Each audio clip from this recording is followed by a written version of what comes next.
Good afternoon and welcome to another edition of Badass Marketing. I am joined once again by the ever so lovely Angela Duns. Angela, how are you?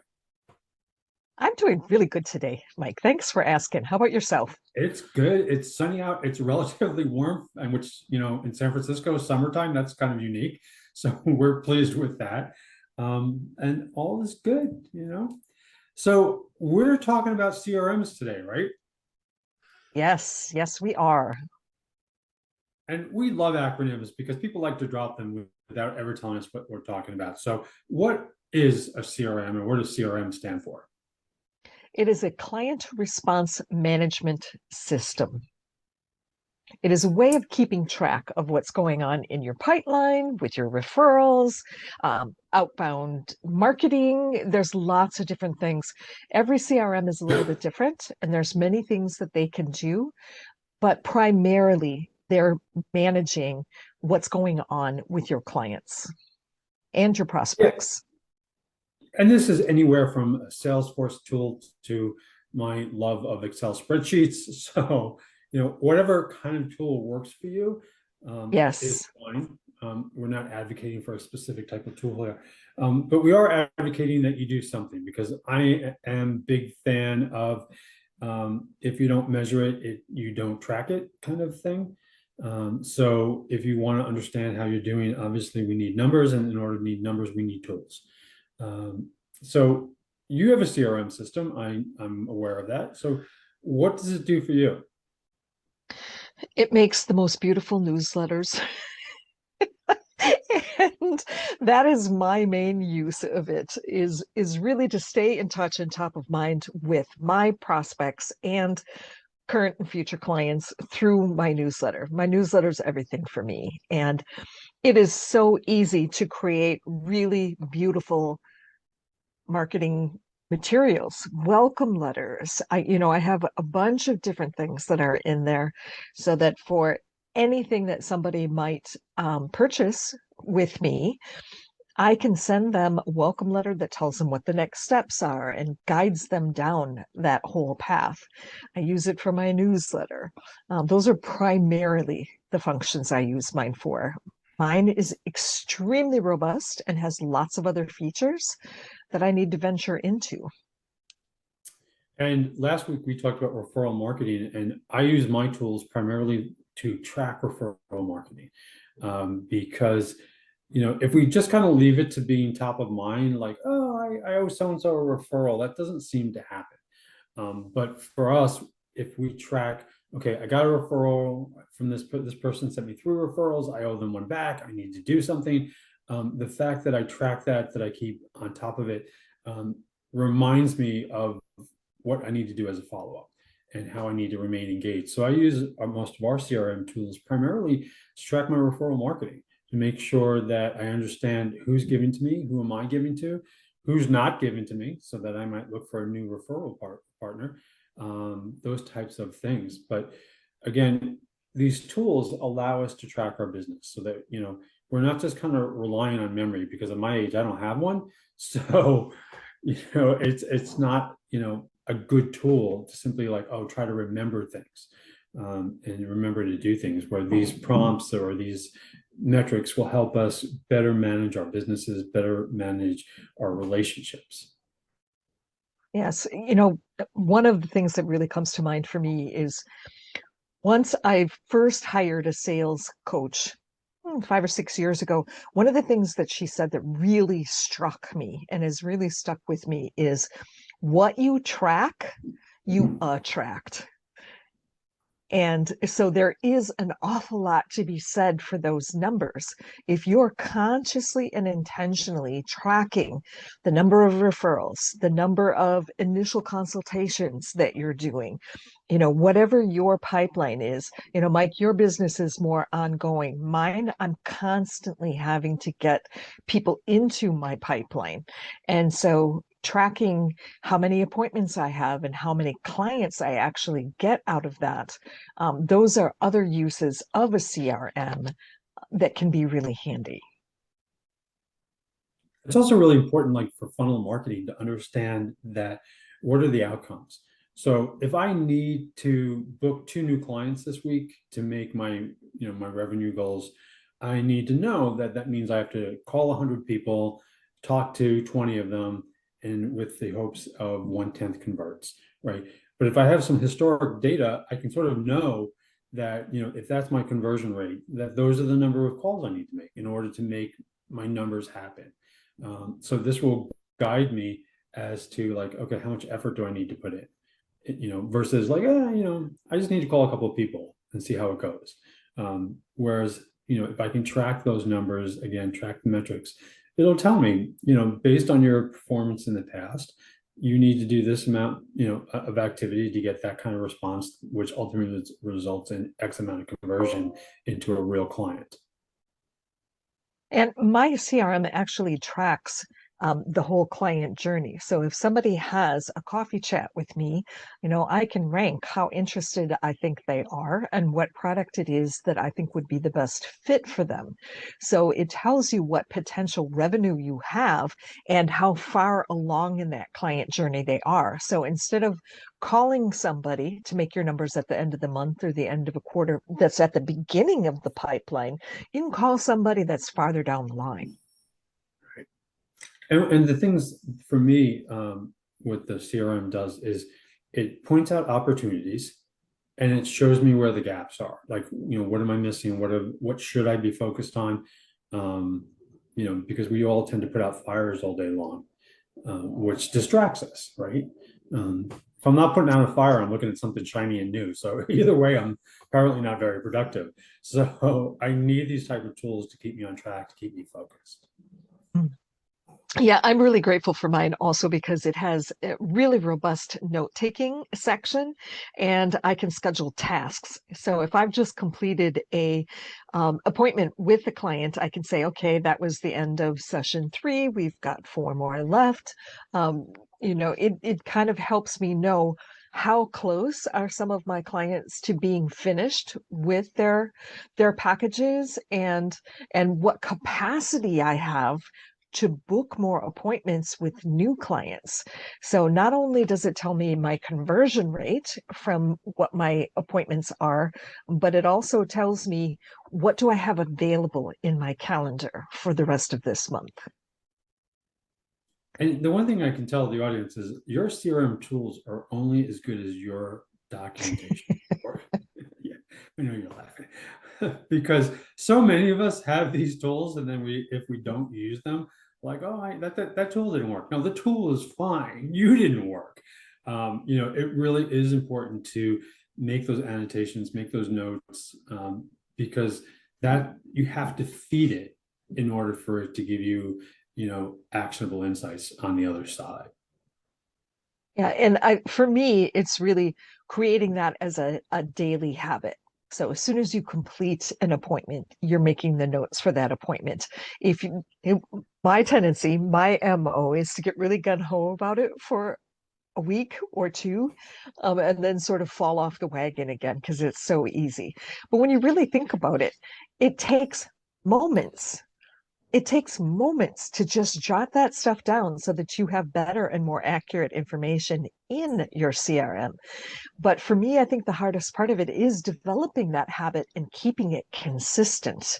But that's what it takes is really developing a new habit and then really being consistent and watching those numbers. Because if you haven't been consistent, the numbers don't mean anything. Yeah, I have this tendency to believe that I'm going to catch up at the end of the day. I don't know why I think that because I've never ever caught up at the end of the day. But like oh, I'll do that later, right? And later never seems to happen. So like you said, you sort of need to do it in the moment. Try to make sure that you're capturing that as live or real, close to real time as possible because we're going to get busy. We're going to move on. We're going to go do something else. Those kinds of things. In that meeting. And for me, I try to pad my appointments by a half an hour. So what is the best use of that half an hour? Sure, it's great to step outside and get some sunshine on your face once in a while, but you can do that and put your notes together. Really?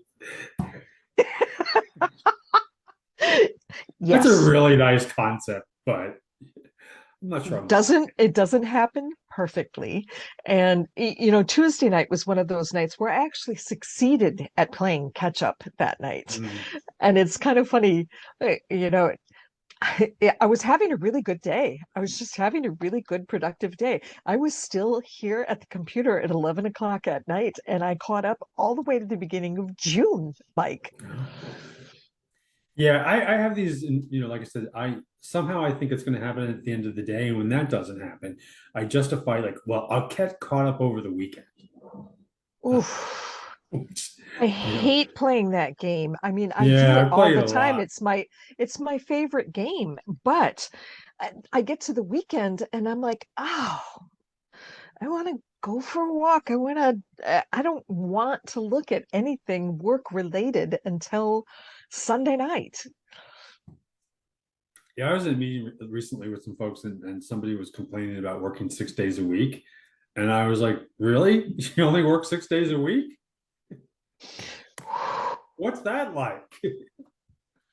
Yeah, this is one of those things that tools are great. Tools are fantastic, but it really starts with us creating good habits and good structure around our own business. And yes, we're business owners for a very specific reason, probably several specific reasons. Um, Yeah, nobody else will put up with this, but yeah, okay. that's one of the biggest ones. Yeah, Um, no, and I don't want to shape myself into somebody that fits into right. one of those little places. Um, I'm super happy to be a business owner. I will never write another resume again. It's the greatest thing in the whole wide world. But that doesn't completely free me up from having some personal leadership and some discipline. And you're going to hear it from me right now, Mike. I'm resolving over the summer to really develop these habits. Because I don't know about you, but I think in September, it might be a different business climate. Hmm. And I want to be ready for whatever happens in the fall. I think a lot of people are really kind of checking out for the summer. They're going to the Tetons and they're going to Portugal. And, they're, Who are these people heading off to the Portugal? oh And my why am I gosh, not I on had that list? I love Portugal. I love a Lisbon. Yeah, exactly. friend that bought a cheap station wagon so that the family can have all the cars. And he is going to go to every baseball stadium he can in a month. Okay, there you go. Which is not in Portugal. Not in Portugal, but Right. people are doing things this summer, Mike, and they're not always depending on the airports and airplane travel for those things. Buying a station wagon, that's that's an interesting concept. I realize it's a little off topic, but it's not, you know, it's worth mentioning that, the business climate truly has shifted. Folks are coming out of the pandemic, and, we're here in San Francisco, and our downtown is obviously struggling. It is the nicest thing that we can say about it. Um, Yes. but the reality is the business, environment has changed. You and I have been conducting these meetings on Zoom, which we couldn't have done, way back in the day. We would have to have shown up in person and set up a camera, and we probably never would have done it, right? So now we have the convenience of tools like, we're using Zoom, and then we use some other tools that collect and summarize the information we're talking about. But that means that business is different, and how we do business is different, and your customers are doing business differently as well. So, these CRM tools and staying in front of your clients and staying in contact with your clients is essential, because I think the business environment is or has changed dramatically. And therefore, there's a new paradigm, and we need to figure out what that is. And the only way to do that is to stay in front of our clients and ask them, okay, what are you doing now? What's going on? How can we help you? Versus like waiting 6 months and like, oh, they have, I don't, I very rarely see most of my clients in person. I have a few that I see on a regular basis only because they're local. And they're a walk away, which is very convenient. But for the most part, most of my clients I do not see in person anymore. The idea of booking a flight to go visit a client, like, why would I? I can Zoom. Right. Right. You Yes. know, Well, and what we're talking about is how relationship has changed in the last, the way we develop a relationship, which is core to our conversation today, client relationship management. So a lot of it is online. And I think a CRM is a very central hub. It's a very important piece of staying in touch with our clients. You know, not all of us can do everything. So we have to choose what fits into our business model, our personality, and can keep us top of mind with our preferred target audience. And for me, it's LinkedIn and my newsletter. I mean, that is where most of my touches are going to be. and I can change the, I can change. I can, it's not working. I can I can do something. Apparently, um, what I can say Yes, you is can. that the nature of our relationships have changed, right? Yes. I would argue, and you may contradict me, or you may tell me I'm wrong, but I would argue that we're kind of close, right? Yes. You have a And yet, newsletter that's going gangbusters. and yet, you and I have only met in person once, Yes. right? So can you imagine, like 5 years ago, you're like, oh, you're gonna have a really great relationship with somebody that you've only met once in person. Uh, you know, I don't think I would have agreed with that at all. And And, yet you and I it's talk really, twice a week, at least twice a week, right? I mean, I think we have a good relationship. I'm going to put that out there to be proven otherwise. And I think we're close because this is the new dynamic. This is how people communicate. And I think it's also important to understand what works for our clients.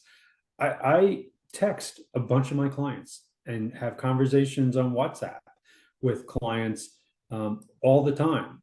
I don't email them. Nobody reads those. I don't call them. Oh, God forbid. And, for me, like when my phone rings, unless it comes up with something, where I recognize who the caller is, I'm not going to answer it. Nobody calls me on the phone. Why would I? So these CRM tools are also important to understand. Like this client wants to be, you should text them, or, they are, busy. I have clients who are accountants. Don't call them in Q1. Just, like that. Yeah, just don't bother them because they can't be responsive unless it's an absolute, right. fire burning emergency. But if it can wait till Q2, they would prefer that. Yes. Yes. And that's another good thing to put into the notes in something like a client response management system is I'm really big on preferred communication method. If you listen to the message on my voicemail, it will tell you in order of priority for me what my preferred methods of communication are, and phone is not one of them. If you want to get a hold of people, if you want to respect them and their time and their effort, find out what their primary communication method Mhm. is. And the one thing too, we do for our clients, we do a lot of business profiles, and we never lose sight of the fact that we're dealing with an individual. We're dealing with, so we did a profile on a client this morning, and I said, we need a picture of you. And she sent over a picture, and probably one of the most adorable pictures I've seen in a long time. But it is a picture of her and her son, who I'm gathering from the picture is somewhere around 3.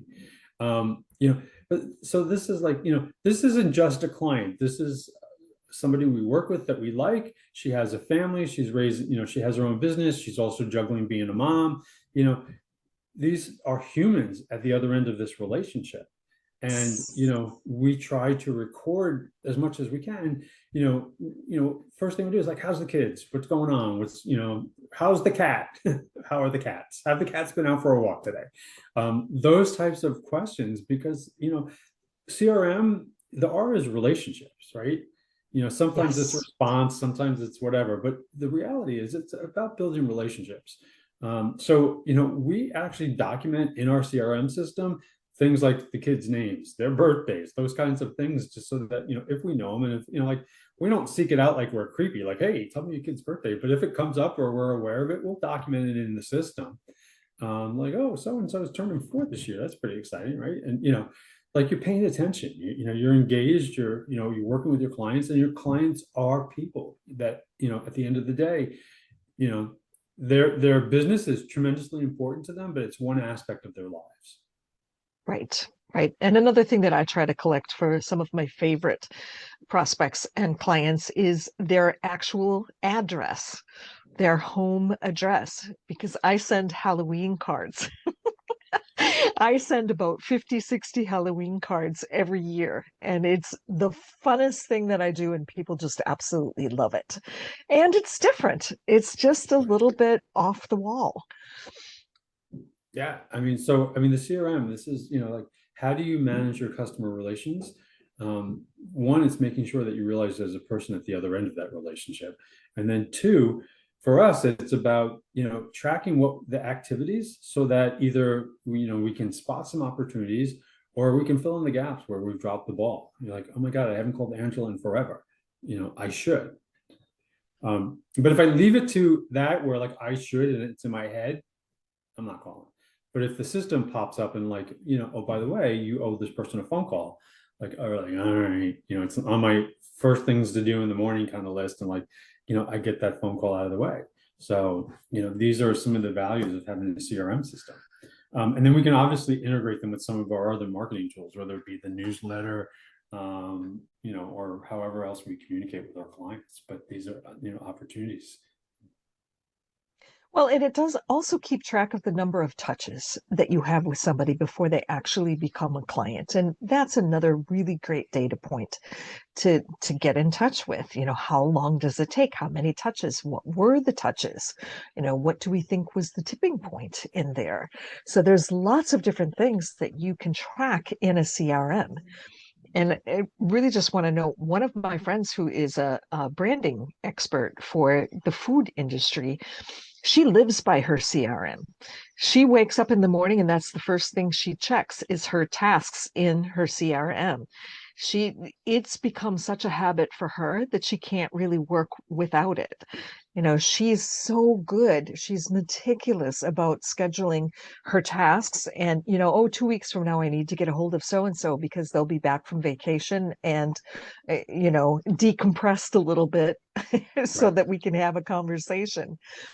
But she's absolutely meticulous about that. And, you know, really, if you're trying to manage your time in a day, having some idea of what's coming up and what needs to be done so that you don't have to hold all that stuff in your head is brilliant. Yeah, I mean, I think there's such importance so that, like, a lot of times we'll call a client, um, out of the blue because we need something. And, we sort of lead that conversation with, is now a good time? Because we realize it's not always. And, we can't expect them to simply drop the ball because we're on the phone. They should, but we can't expect that. So we will always lead with, is now a good time? And if not, when is, so that we can schedule something and put it in the Right. system so that we know to like follow up with them in a week or 2 weeks or whenever. Again, like, we have the clients that are CPAs and accountants, and they don't want to talk to us during Q1, and we get that, and so we make sure that whatever we need, we either get before or after that period. But that 90 days is hands off kind of thing. We can call towards the end, and like it's they're either Did in you make complete it? frenzy mode. Well, they're either in complete frenzy mode because no, they haven't, or yes, they have, and they're like, yeah, we're done. So you never know, but you could get either one. So but we do. This is also another aspect of the human element that it's not always convenient to just call someone out of the blue and expect them to drop everything they're doing. I mean, I have clients who call us and like with the expectation that they're just going to drop everything, and they're like, because we have clients like, can we have a meeting now? And I'm like, no, I have a calendar, but I'm happy to get you on the calendar, but please don't expect me to just drop everybody else just because you've decided right now is convenient for you. Exactly. Yeah, that respect goes in both directions, but always asking if now is a good time. That's, oh my gosh, it's such a differentiator, Mike. It's fantastic. And the thing is, I have the kind of relationship with my clients that they tell me no. It's not a good time. Like that, like that's not just one of those, like when I ask that question, I'm generally asking, genuinely asking that question, like, is it a good time? And if the answer is no, I'm okay with that. I get that. What I mean? And they're okay with telling me no, no, but and then we'll follow up with when is a good time so that we can, obviously do whatever we need to take care of. But having these kind of tools, these sort of reminders, these checklists, these to-do lists, those are all really helpful. Because I don't know about you, but I spend most of my day putting out fires or trying to catch up on stuff. So without these, they would just sink to the bottom. Yes. Yes.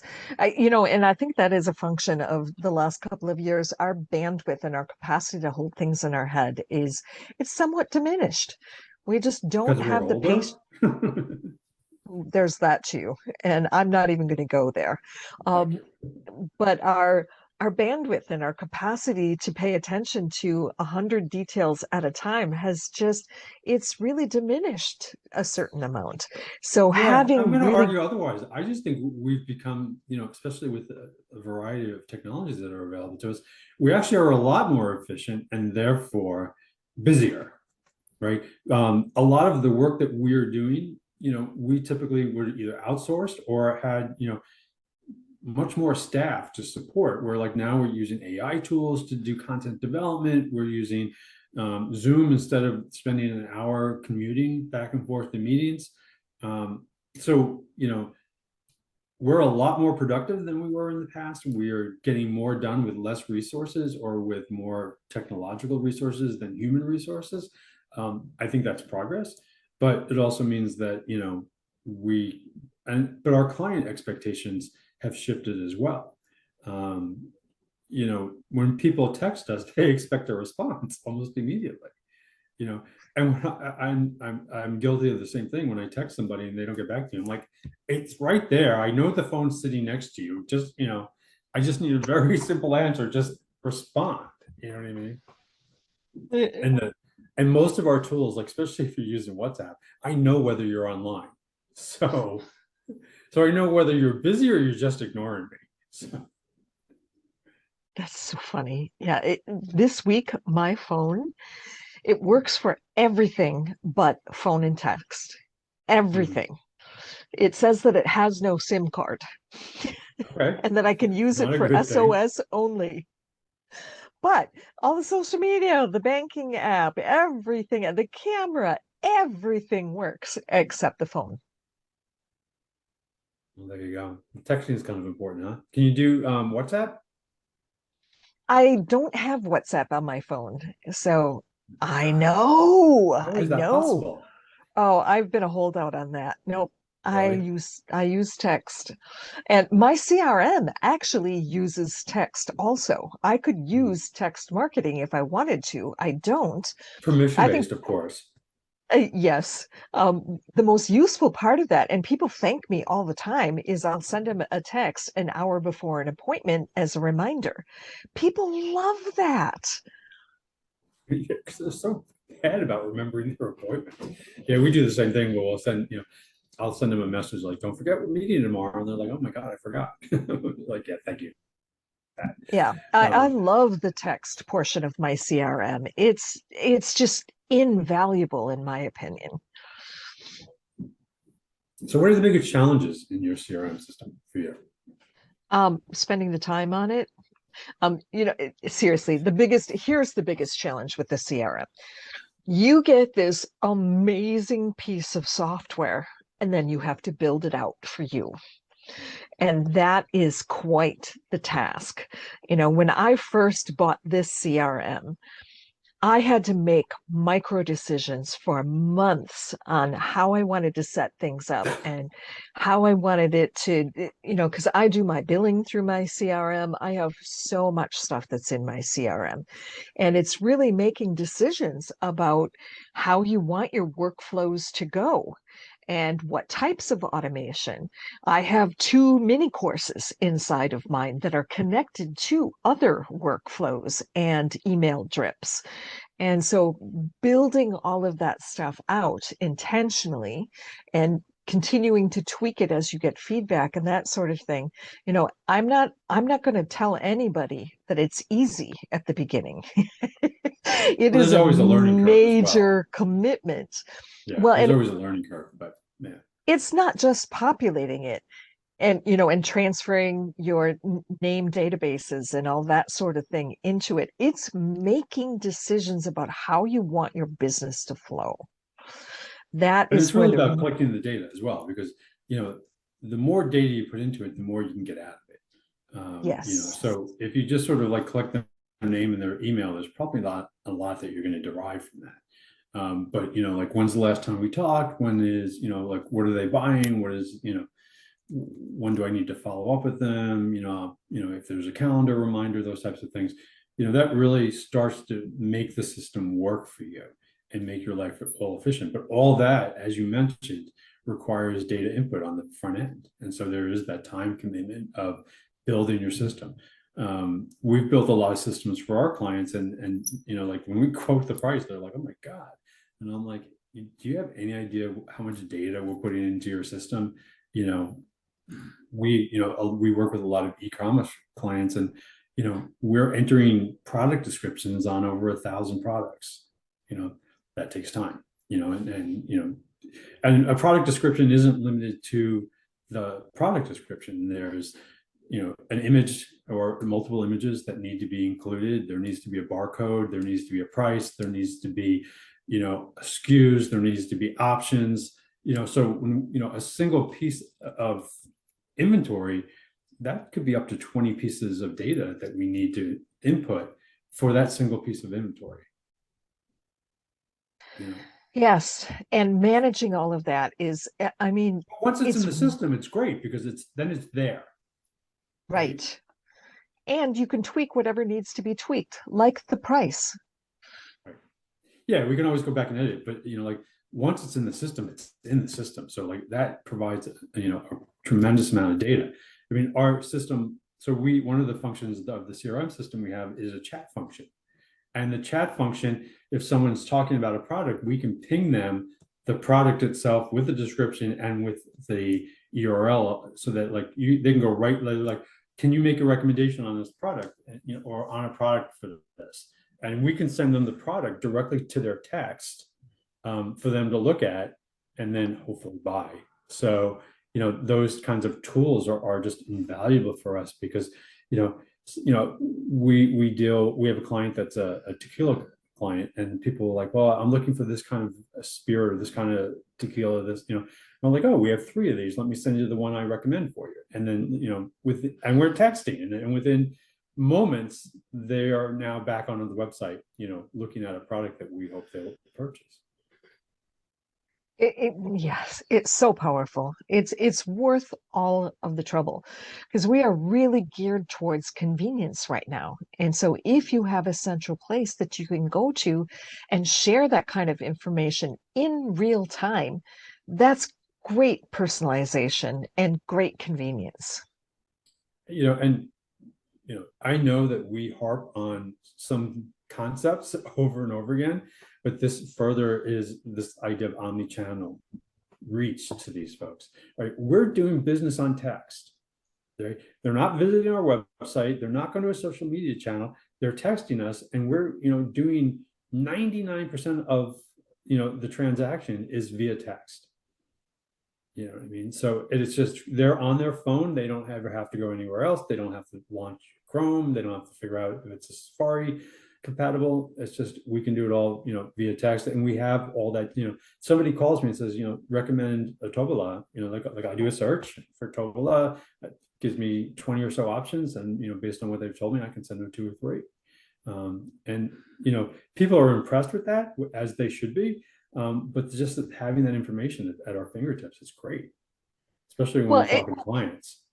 yes. And, I think there is such a huge advantage to text business, because it's so much more personal than being on social media or a website or someplace else.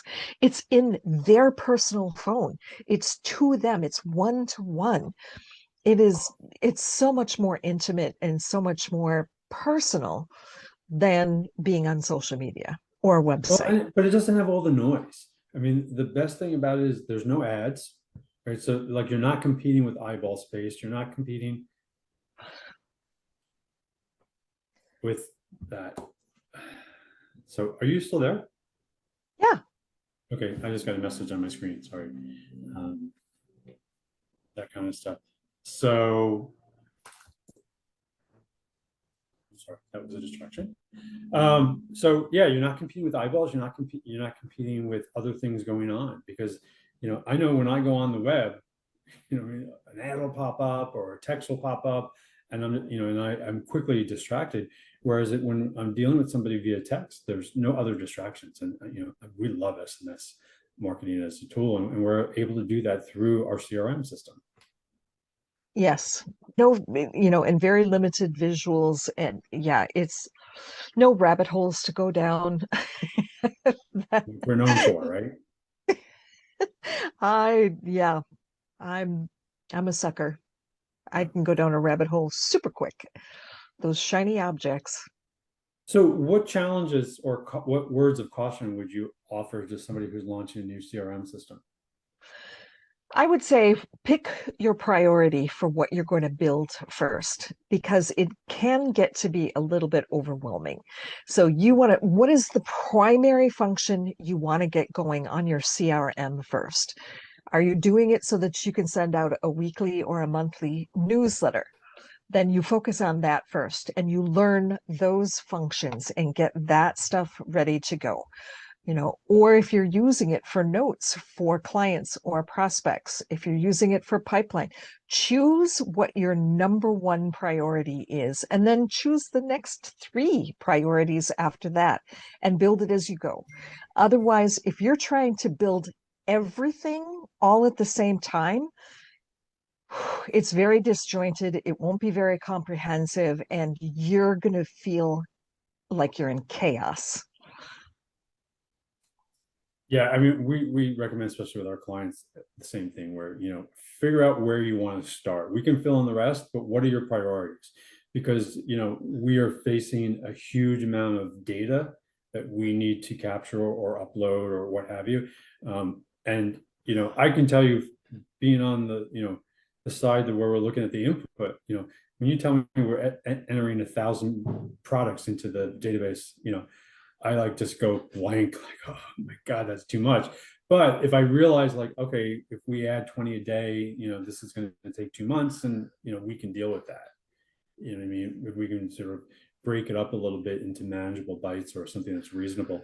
But it's also a question of like, where do we start? What's important to you initially, so we can get that on board, and then we can sort of, as time permits, figure out how to add the rest, that type of thing. Right, right. Because you're never finished with a CRM. There's always a new idea. There's Well, always it's a like marketing, right? new You could always do just a little bit more to enhance it, to improve it, that type of thing. funnel. There's always a new drip campaign. There's always something new that you can be doing. But that shouldn't prevent you from starting somewhere. It should not. Start simple, start with what you've already got, and do what you can. But collect that data or enter that data, whatever it is, collect it, enter it, do something with it, but get it in the system so that you can get the information out from the other side that will help you be more productive in your business. Right. Yes, I had my VA do a couple of different things at the end of the year last year, and I'm going to tell you, the whole capacity, how many, what should be the mix of appointments in a week for me to really maximize the time that I'm spending client focused and doing prospecting, as well as networking and actually doing client work once in a while. Um, I instead remember of, that. oh, I'm going to do it on the weekend, right? I'm going to get caught up this weekend, right? Yeah, somebody said, I've never hey, learned that one. I still say it every weekend. Like, oh, this is the weekend I'm going to get caught up. I was networking this morning and somebody said, hey, we have a 3-day weekend. And I'm like, what? What? I'm scheduled all day Monday. It's not a 3-day weekend for me. That's why I said, when we were in the meeting, this client said, "Oh, I'm working 6 days a week," and I'm like, "Only? Yeah. What's it like to have a day off?" Yeah, anyway. Yes, but Exactly. On that note, right? she did some really great work for me on capacity. And so, if you don't know where you're going, you're never going to get there. So just being able to see what a perfect week is Mhm. between, business development and client work and networking, you're never going to achieve that. You're never going to have, you could have a perfect week, but next week might be skewed in one direction or another. But at least I have a target and I know, okay, this week I didn't get a lot of business development done because I was doing a lot of client focused things. So next week I have to do a little less client focused stuff and a little more business development to keep that pipeline going. But having some sort of a baseline, without the CRM, I never would have been able to figure that out. Yeah, I mean, we like to look at it like a roadmap. We have a tendency to make a couple of detours, and but ultimately we get to where we need to go. So well, what would you like to talk about next week? What is our next episode going to be about? Oh boy, what a great question. Mike, have we talked about client avatars and target audience yet? So, like business personas and things like that. Yes. Okay. Yes. I do not believe that we have, but we can definitely, we love business personas. We use them all the time. So we can definitely talk about business personas, creating those profiles, and how they become such crucial elements. And they should be done in the beginning, obviously, but they become really crucial elements in starting to build your brand and your messaging. Well, and what I'm finding right now, which I think is super interesting, that a lot of my clients, their target audience is shifting. There are some things in that profile, even the situation that triggers them to work with them, is shifting. So I think it's a good time to review, they're not static things.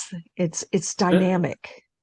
and I think people are finally realizing, despite what we've told them for forever, is that you can't sell to everybody. So, and any kind of messaging that attempts to do that doesn't resonate with anyone.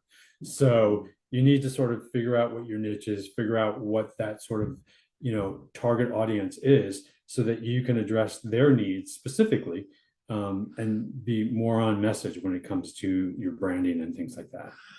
So that for I, next week, we will be talking about that, building personas, talking about avatars and profiles and things like that. Does that work for you? it'll be fantastic. It'll be a great discussion. Well, there you go. We appreciate your time. Hopefully you like this chat. Hopefully you'll ignore the glitch in the middle, whatever that was. And if you like what's going on, like us, follow us, leave a comment below. If you have a topic that we have not yet covered, we would be happy to consider it. So drop it in the comments below. And we look forward to more badass marketing. Bye, everybody. Bye, everybody.